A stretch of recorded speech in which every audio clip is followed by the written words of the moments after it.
नमस्ते विद्यार्थियों।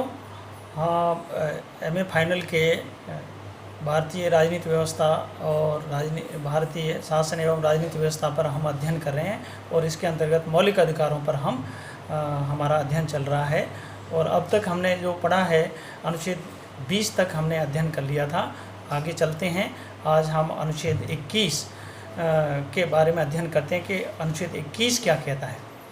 अनुच्छेद 21 में भारतीय नागरिकों के लिए दो प्रकार के मौलिक अधिकार दे रखे हैं। उसको जीवन जीने के अधिकार और दूसरा शारीरिक या दैहिक स्वतंत्रता या व्यक्तिगत स्वतंत्रता का अधिकार इसको दे रखा है। तो ये सभी जो मानव होता है, कोई भी चाहे देशी हो आदमी चाहे विदेशी हो, सबके लिए जीने का अधिकार और व्यक्तिगत स्वतंत्रता का अधिकार दिया हुआ है। तो केवल इसमें ये प्रावधान किया गया है कि इन दोनों अधिकारों को केवल विधि द्वारा स्थापित प्रक्रिया के माध्यम से ही वंचित किया जा सकता है, अन्य तरीके से इसको वंचित नहीं किया जा सकता है।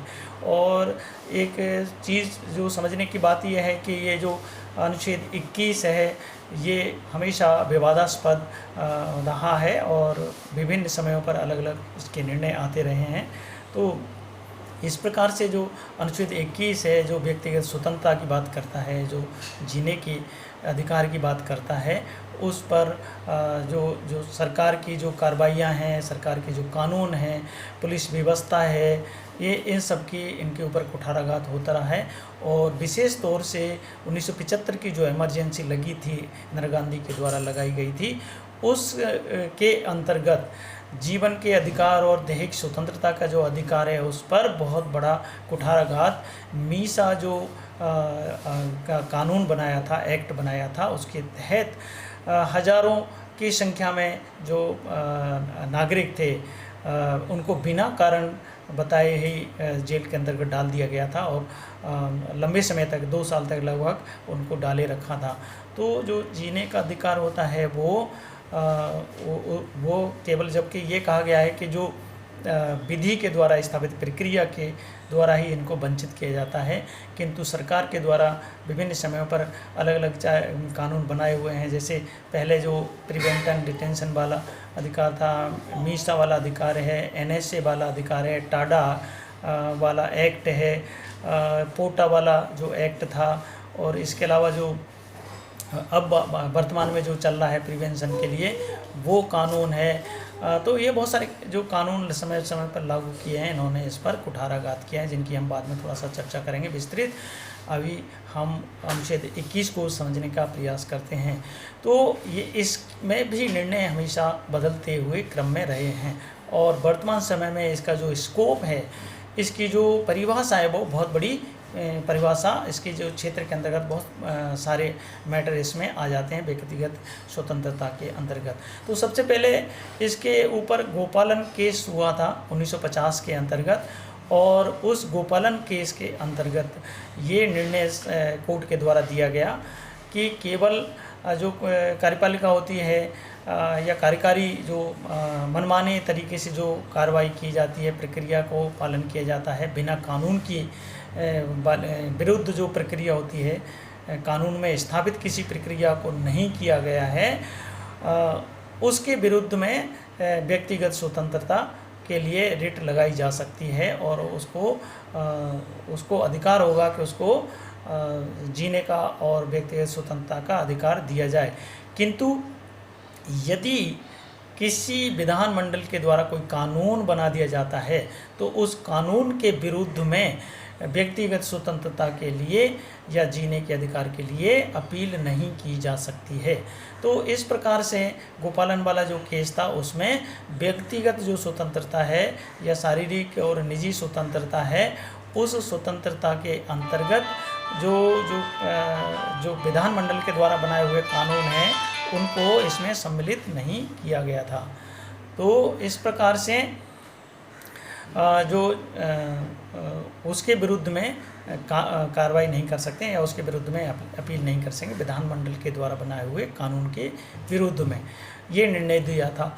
किंतु 1978 में दोबारा से व्यक्तिगत स्वतंत्रता के मैटर को लेकर के एक केस मेनका गांधी वाला केस रिट किया गया था सर्वोच्च न्यायालय के अंतर्गत।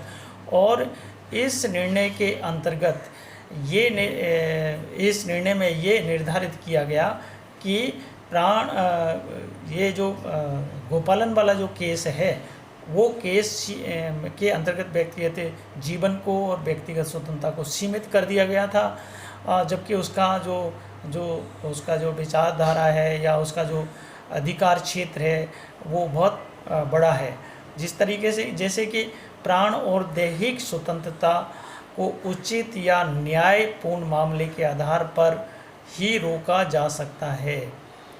अर्थात कि यदि व्यक्तिगत स्वतंत्रता के अंतर्गत यदि कार्यपालिका के जो आदेश हैं उनसे उनको रोकने के अतिरिक्त विधानसभा के द्वारा या विधानमंडल या संसद के द्वारा भी यदि कोई कानून ऐसा बनाया जाता है जो व्यक्तिगत स्वतंत्रता को अनुचित रूप से सीमित करता है, तो उसके विरुद्ध में भी सुप्रीम कोर्ट में या न्यायालय के अंतर्गत शरण ली जा सकती है और उसकी भी समीक्षा की जा सकती है।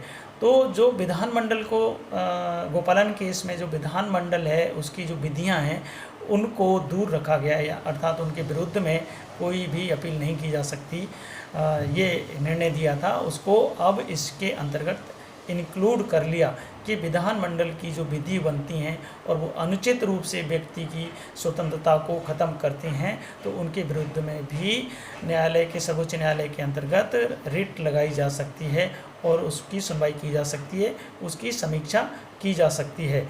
तो और इस निर्णय के साथ में ही एक बहुत बड़ा इसका क्षेत्र भी बताया गया था। और जो मेनका गांधी वाला जो केस था वो मूलतः वो क्या था कि 1978 में सत्ता पलट गई थी, कांग्रेस की सत्ता खत्म हो गई थी और जनता पार्टी की सरकार केंद्र में आ गई थी। तो उस समय मेनका गांधी जो है विदेशी यात्रा पे जाना चाहती थी और एक अपना वीज़ा बनवाया उसने और वीज़ा के माध्यम से वो विदेश में यात्रा करने के लिए उसने स्वीकृति मांगी थी। किंतु केंद्र सरकार को लगा, जनता पार्टी सरकार को लगा कि ये जो इमरजेंसी 1975 से लेकर के 77 के बीच में जो इमरजेंसी लगी थी उस इमरजेंसी के कृत्यों से बचने के लिए जो है ये विदेश भाग जाना चाहते हैं इंदिरा गांधी का परिवार या संजय गांधी जो उसका मुख्य रोल था उसके अंतर्गत। तो ये विदेश भागना जाना चाहते हैं कि कहीं कोर्ट के मामले में या उनके जो कृत्य हैं जो उनके जो अपराध थे उन अपराधों से बचने के लिए। तो इस वजह से इसका जो वीज़ा है उसको वापस ले लिया गया था सरकार के द्वारा। और फिर मेनका गांधी ने कोर्ट में अपनी अपील की थी कि भाई व्यक्तिगत स्वतंत्रता के अंतर्गत और जीने के अधिकार के अंतर्गत मुझे ये अधिकार है, मौलिक अधिकार के तौर पर मुझे ये अधिकार है कि मैं विदेश की यात्रा पर जा सकती हूँ स्वतंत्र रूप से। इसके अंतर्गत जो निर्णय दिया गया था उसमें बहुत बड़ा सुप्रीम कोर्ट ने जो है व्यक्तिगत स्वतंत्रता को, जीने के अधिकार को बहुत बड़ा क्षेत्र बना दिया था और इसमें इन सब चीज़ों को इंक्लूड कर लिया था कि जीवन के स्वतंत्रता के अंतर्गत क्या क्या चीज़ें आती हैं, व्यक्तिगत स्वतंत्रता की चीज़ें के अंतर्गत क्या क्या चीज़ें आती हैं, जैसे कि मानवीय प्रतिष्ठा, स्वच्छ पर्यावरण का होना, जीवन के अधिकार मिलना, निजता का अधिकार है, आश्रय का अधिकार है, तुरंत सुनवाई का अधिकार है, हथकड़ी ना लगाने का अधिकार है, निःशुल्क शिक्षा का अधिकार है, स्वास्थ्य का अधिकार है, निःशुल्क कानूनी सहायता लेने का अधिकार है, कारावास में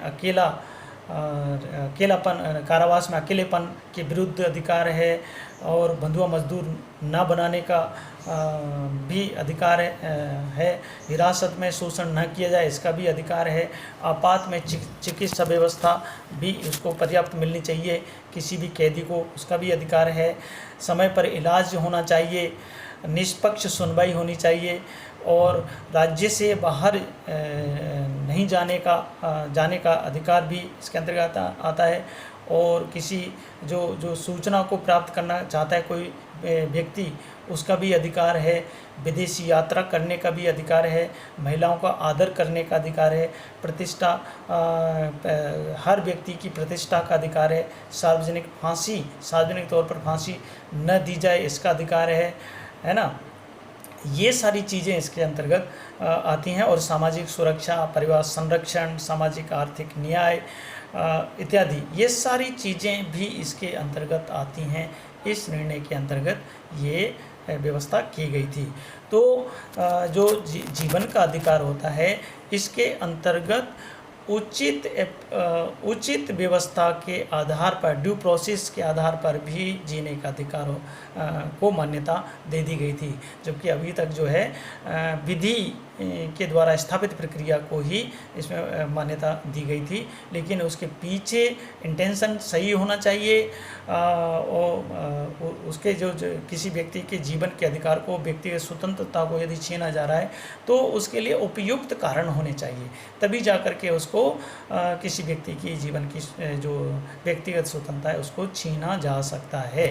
तो इस प्रकार का निर्णय 1978 के अंतर्गत मेनका गांधी जो केस था, उसके अंतर्गत दिया गया। आज इतना ही, बाकी का आगे। धन्यवाद।